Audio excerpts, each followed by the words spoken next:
Silence dulu karena memang kegiatan di televisi udah berkurang, mungkin hanya di off air aja. Nah, otomatis ketika pandemi off air juga tidak ada, maka saya mengambil program mantap, Ustaz. Apa itu? Makan tabungan. Oh.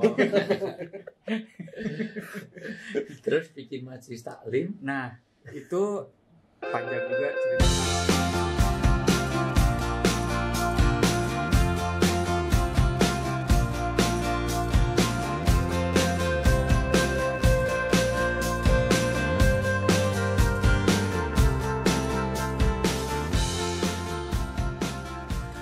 Baik, Assalamualaikum warahmatullahi wabarakatuh. Waalaikumsalam. Hari ini saya mendapatkan tamu kehormatan, walau berapa menit tapi alhamdulillah kita berikan manfaat supaya 5 manfaat selalu kita dapatkan ketika kita ada silaturahmi. 1, paling tidak ziyadatun ilm. Kita akan banyak berguru kepada guru saya, ada Mas Daan dan beberapa ustadz, nanti boleh diperkenalkan satu-satu. Dan berkunjung ke rumah saya, ke El Kalam, lembaga kajian dan konsultasi Islam. Yang kedua, supaya wasoki mingkarim menjadi pertambah sahabat. Saya senang dengan kunjungan ini, alhamdulillah, karena saya pernah dijamu di Bandung. Mosok sekarang kita nggak nyamuk ya, walau ala kadarnya, karena rumah saya jam-jam ini jam-jam kosong karena semua istri ngantor, anak kuliah segala macam. Jadi mohon maaf ala kadarnya, tapi paling tidak welcome lah untuk semuanya. Yang ketiga tentu kita, ini bagian dari keberkahan yang akan kita dapatkan baik secara rezeki maupun usia yang dipanjangkan. Yang keempat, kita akan banyak belajar adabin, tentang adab, tata cara, istiadat, budaya. Yang kelima, tentu tafarruj amin. Ternyata ini cara kita untuk menyehatkan fisik, psikis dan psikologis kita. Dengan bertemu ternyata hormon oksitosin kita keluar, apalagi ketemu Project Pop, Mas Daan. Hadir di studio kita, alhamdulillah ini Mas Daan. Ya, Masya Allah, ini orang baik. Biasanya pesan saya satu, orang sebaik Mas Daan jangan dikubur sebelum mati. Ya itu. Ya semuanya juga gitu. Boleh dong ditaarufkan Mas Daan. Bismillahirrahmanirrahim. Assalamualaikum warahmatullahi wabarakatuh. Waalaikumsalam. Alhamdulillah, wassalatu wassalamu ala rasulillah wa ala alihi wa sahbihi wa man walah. Pertama-tama makasih Ustaz udah bisa menerima kita dalam kunjungan yang dadakan juga ya. Dadakan, kebetulan kami ada agenda ke Jogja. Ingat Ustaz, waktu di Bandung kalau ke Jogja mampir. Wajib. Ya, nah udah kami kontak, alhamdulillah Ustaz ada. Dan saya nggak sendiri ke Jogja. Yang pertama bareng Kang Andre ini dari Bandung. Kang Andre Anson ini pengusaha sepatu, Ustaz. Sepatu dan clothing. Ya. Saya size-nya 42. Dan paham ya. Kalau mau dikasih nama Ustadznya. Kalau clothing saya M ya. Dan paham maksud saya. Alhamdulillah. Yang kedua ini Kang Akmal Syafril. Beliau lulusan ITB tapi sekarang aktif di bidang dakwah, khususnya di bidang Islam pemikiran, bidangnya banyaknya bahas usul fikr. Dan beliau aktif di INSIS dan juga sekarang kandidat doktor sejarah di UI. Kemudian ini Kang Budi Supratman. Beliau teman kami, sebenarnya orang Serang, orang Serang, tapi sempat kerja di Bandung gitu. Nah ini beliau ini paling istimewa di antara kita karena anak-anaknya sekolahnya banyaknya mondok. Sekolah berapa orang? 2 orang. 2 orang mondok. Ya. Di Pondok Darul Quran Mulia. Oh. Yang SMA di CMBBS Pandeglang. Sudah perkenalan ininya, nanti kalau CV dan biodata kami kirim. Oh, browsing aja bisa. Cuma lamaran. Tapi yang saya senang dari Kang Daan itu punya majelis taklim. Dulu triggernya apa? Kenapa dulu masih aktif di Project Pop-nya masih? Masih Ada.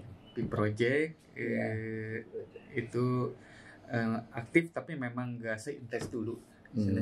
Karena memang kegiatan di televisi udah berkurang, mungkin hanya di off air aja. Nah, otomatis ketika pandemi off air juga tidak ada, maka saya mengambil program Mantap, Ustaz. Apa itu? Makan tabungan.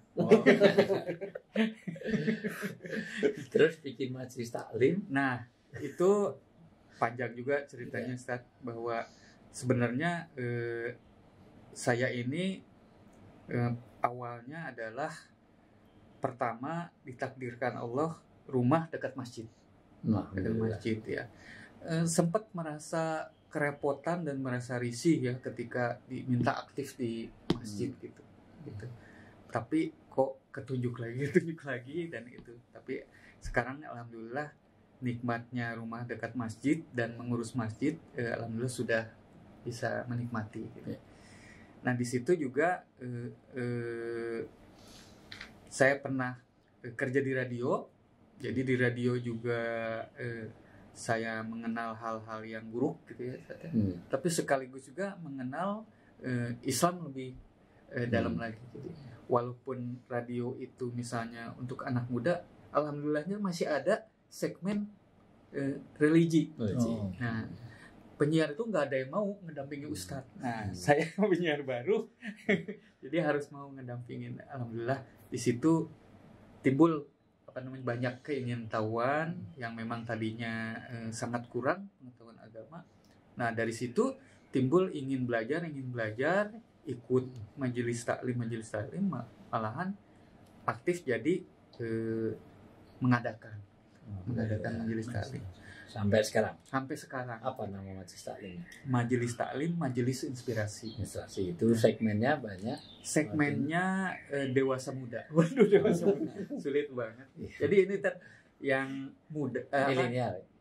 Enggak sih, keluarga baru. Keluarga baru. Jadi yang masih muda tapi udah dari mahasiswa ya sampai keluarga baru lah gitu. Hampir sama karena saya punya latar belakang juga dari radio. Ya. Saya dulu 20 tahun di radio Jeronimo. Radionya Syarikat Duri. Saya punya acara namanya Sasi Soma, Sana Sini Soal Agama. Tahun 89, 88 sampai tahun 2000-an pasti mengenal saya di Jeronimo karena Jeronimo yang radio milik anak-anak muda yang segmennya dulu budaya Cak Nun, politik Pak Amin Rais, agama saya, ekonomi Pak Astoni, kemudian psikologinya Pak Jamaluddin Anja. Ini maskot siaran waktu itu. Jadi kita namanya Sasi Suma, Sana Sini Soal Agama.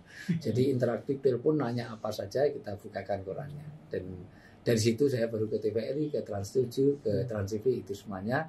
Dan ya tahun berapa ya sejak berdirinya Trans sudah cukup tua. Karena waktu itu saya hostnya Hakim masuk malah jadi host. Itu saya angkatannya Pak Anwar Sanusi, Ustaz Anwar Sanusi angkatan. Jadi cukup tua lah itu semuanya. Jadi kelihatan kalau mahasiswa saya aja sekarang udah dosen-dosen semuanya. Ya. Basically saya memang teaching, training, syuting. Nah itu aja. Teaching, training, syuting, umroh dan haji aja.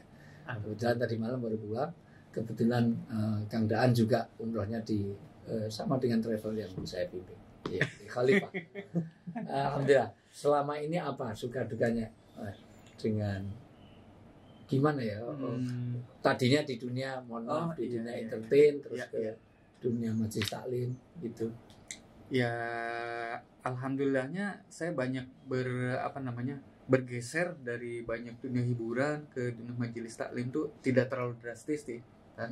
Tidak terlalu drastis. Jadi mungkin ini yang namanya popularitas sebagai berkah gitu. Jadi saya ketemu Ustadz ini nggak terlalu sulit karena beliau udah mengenal saya. Ketemu Ustadz A udah mengenal saya, ketemu Ustadz B, jadi udah banyak dikenal itu relatif mudah untuk mengundang beliau atau belajar dari beliau dan segala macam. Nah, seperti itu sih. Tapi kalau dipakai untuk agama kan mulia daripada dipakai untuk nyoblos nomor NPWP, nomor piro, wani piro. Sekarang popularitas dipakai untuk konstituen biasanya. Iya, biasanya seperti itu. Iya, itu ya mulia lah insya Allah untuk agama kan. Alhamdulillah. Nah, walaupun misalnya sekarang saya udah belajar banyak gitu ya, tapi ada perasaan gini juga sih. Udahlah, nggak usah bikin majelis taklim lagi gitu, karena kayaknya random juga yang datang random, terus hasilnya juga kita apakah orang jadi ada ini kita nggak pernah ngukur kan gitu ya, apakah mereka bergeser jadi tambah soleh atau gimana gitu.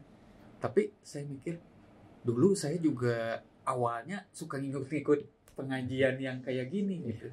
Nah, mudah-mudahan pengajian yang yang seperti itu bisa jadi pemicu atau trigger orang untuk lebih banyak belajar lagi lah gitu.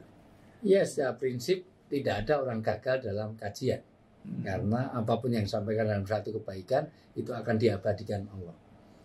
Satu ajakan baik hanya sekedar semut aja, semut perempuan namlah dipakai menjadi surat An-Naml.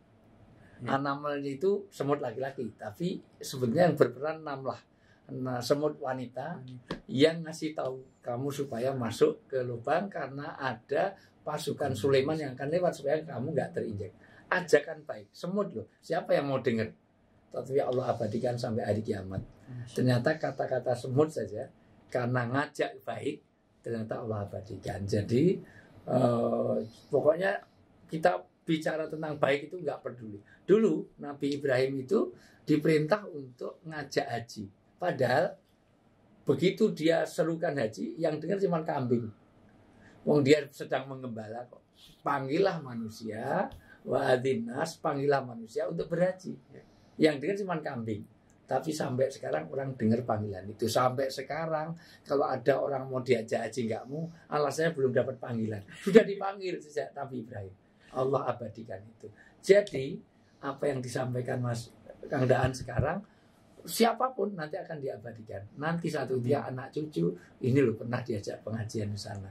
Mungkin cucunya, mungkin cicitnya, mungkin baca enggak wareng udah tepopor kantung subur jalan mati sampai dulu itu bisa diabadikan. Nyatanya sekarang para ulama-ulama yang sudah meninggal, Allah yarham baru saja Syekh Yusuf Qaradawi. Insya Allah sampai hari kiamat kata-kata beliau, buku beliau, Buya Hamka misalnya masih dihidupkan. Jadi tetap saja kita walaupun random, walaupun apa, pokoknya kita nyampaikan kebaikan pasti tidak ada gagalnya. Karena kalau sekarang dia nolak, itu nanti akan jadi abadi semuanya. Alhamdulillah. Masya Allah, tapi luar biasa, inspiratif sekali. Jangan pernah bosan untuk jadi orang baik. Ya, pokoknya mengajak kebaikan itu, karena prinsipnya orang Islam tidak cukup jadi orang baik, tapi jika orang baik dan mengajak kebaikan. Karena setan itu dia jahat dan mengajak orang lain berbuat jahat. Jadi kalau orang Islam cukup beramal baik, nggak cukup, dia kalah dengan setan. Setan itu sesat dan menyesatkan. Dia setan itu sesat dan mengajak orang lain untuk sesat. Kalau kita hanya berbuat baik, kalah dengan setan. Makanya Ustaz Akmal, alhamdulillah kegiatan untuk Masya Allah luar biasa. Di Akmal, kaitannya dengan, saya belum pernah kaitannya apa yang ya kalau saya memang ceritanya agak berliku-liku juga ya. Jadi saya dulu kuliah di ITB, Teknik Sipil.